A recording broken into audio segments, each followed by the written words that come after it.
This is the book of 2nd Ezra, chapter 15, verse 14. It says, Woe to the world and them that dwell therein. 2nd Ezra 15, verse 15. For the sword and the destruction draweth nigh. One people should stand up and fight against another with swords in their hands. 2nd Ezra 15, verse 16. For there shall be sedition among men, invading one another. They should not regard their kings, nor their princes, and the course of their actions should stand in their power. Shalom. First and foremost, I'd like to give all praises and glory and honor to Yahweh Ba'ashem, Yahweh Shai Ba'ashem, Wakakadash. Shalom to the elders, Wa'akim, Wa'akwaf, and I say Shalom. And this is a recent news article and a sit-down lesson from ArabNews.com, and it reads, A tense fighter on Lebanon front leaves casualties on both sides. It says the Israeli army launched more than 20 airstrikes on Lebanese border towards border towns on Wednesday, resulting in deaths and injuries. Alarm bitter to the settlements. Admit Gurin Elam and Arab al Ramashi in Western Gilead, and the Israelis media reported Hezbollah is leading a major attack from southern Lebanon using missiles and drones, and sirens are continuously sounding.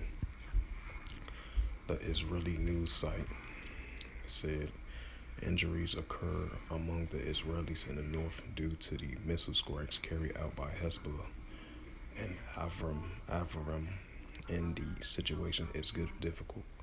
7 soldiers in the Al Malakaya site were hit.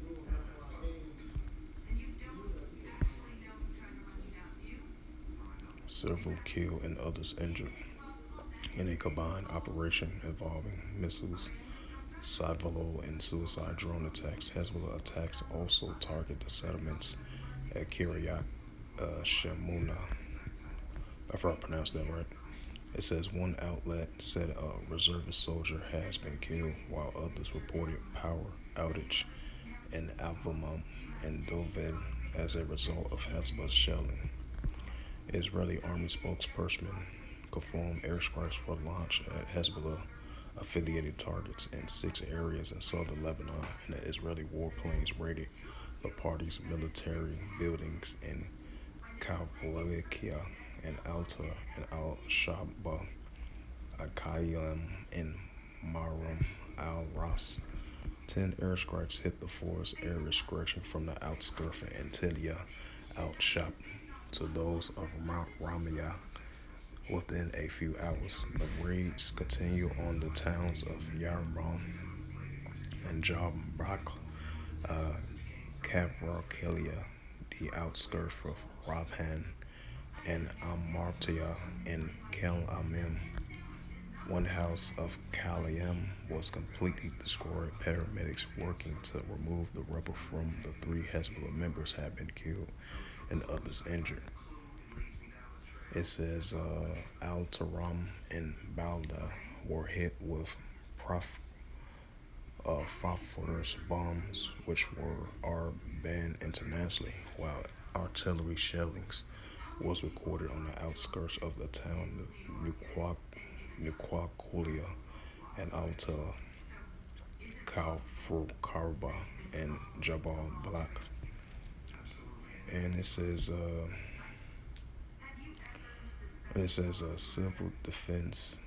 civilian defense teams in the Kafur and Tal Nahas area worked to extinguish a fire caused by one of the airstrikes.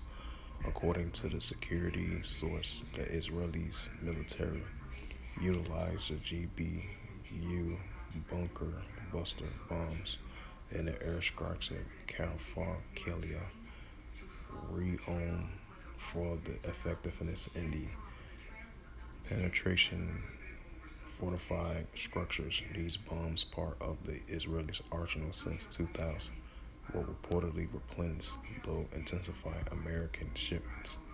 Any retaliations, Hezbollah launched operations against the Israelis' military sites, some guided missiles causing death and injuries amongst the Israeli soldiers.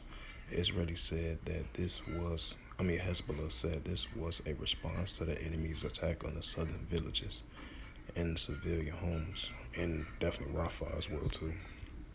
It says the buildings used by the Israeli soldiers in the Mantulia settlements were targeted along with the two structures of the Shalumah settlement on the Hantia, two with the Alvavim, and the building at the Al Morala site.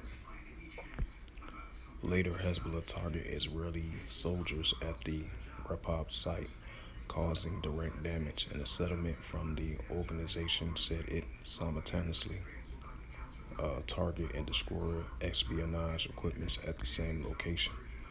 It says the source highlighted the significant uptick in the military engagement between the Israeli armies and Hezbollah over the past 48 succeeding, with Israeli encroachment into the siege of the Rafah crossing.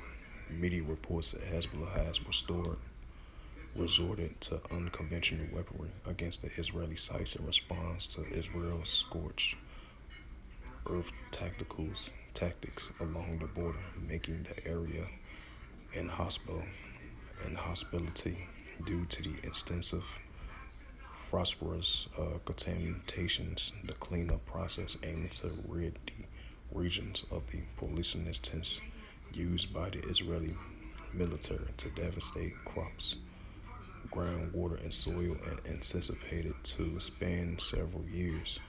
Israeli positions adjusting to the Blue Line unleashed heavy machine guns fire on the outskirts of Rakhmat and Ramya, target water tanks, vital roads and connection border communications.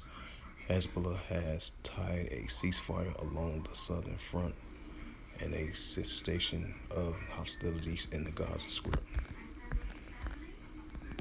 Read that again. Second Ezra 15 verse 15. For the sword and the destruction draweth nigh. One people should stand up and fight against another with swords in their hands. Second Ezra Second Ezra 15 verse 16. It says, for there shall be sedition among men, and hating one another. They should not regard their kings nor their princes, and the course of their actions shall stand in their power. So with that, hopefully this lesson was edifying of this recent news article as a sit-down lesson from ArabNews.com as of May the 8th, 2024 from the AFP and from ArabNews.com. And it reads again, a tense fire on Lebanon's front leaves casualties on both sides as the escalations are heating up between Hamas and the IDF on both sides. So with that, hopefully this sit-down lesson was edifying. With that, I'd like to give all praises and glory and honor to Yahweh, Ba'ashem, Yahweh Shai, Ba'ashem, Makakadash. Shalom to the elders, Wa'akim, Wa'akwaf. Till next time, I will say Shalom.